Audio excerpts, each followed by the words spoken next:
เขามีให้ทุกอย่างที่พ่อแม่น้องต้องการแต่อ้ายนั้นมีให้เพียงหัวใจเขามีเบิดทุกสิ่ง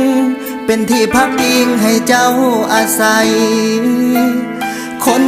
จนคืออ้ายต้องยอมหลีกทางถึงว่าอ้ายสิหักเจ้านั้นหลายเพียงใดผลสุดท้ายคืออ้ายต้องถอยห่างแม้ว่าอ้ายสิเจ็บอ้ายก็สิเก็บเอาไว้ลำพังสิบ่ขัดบ่ฝืนบ่ขวางทางน้องกับเขาแม้ว่าเฮาสิฮักกันปานใดลืมอ้ายซาน้องลาให้น้องนั้นเลือกเอาเขาฮักเขามันคงเป็นไปบ่ได้ทิมอ้ายซาน้องลาอ้ายอยากให้น้องตัดใจ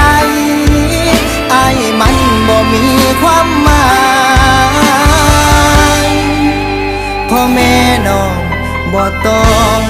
การ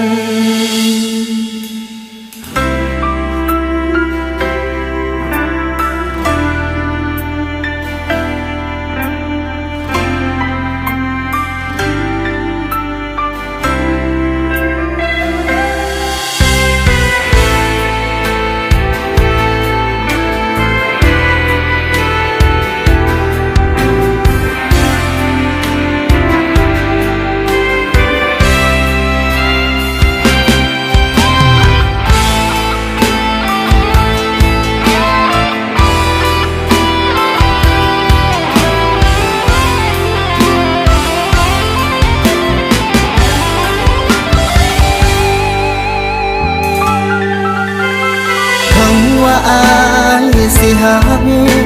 กเจ้านั้นหลายเพียงใดผลสุดท้ายคืออ้ายต้องถอยห่างแม้ว่าอ้า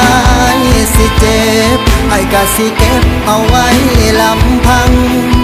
สิบ่ขัดบ่ฝืนบ่ขวางทางน้องกับเขาแม้ว่าเฮาสิฮักกันปานใด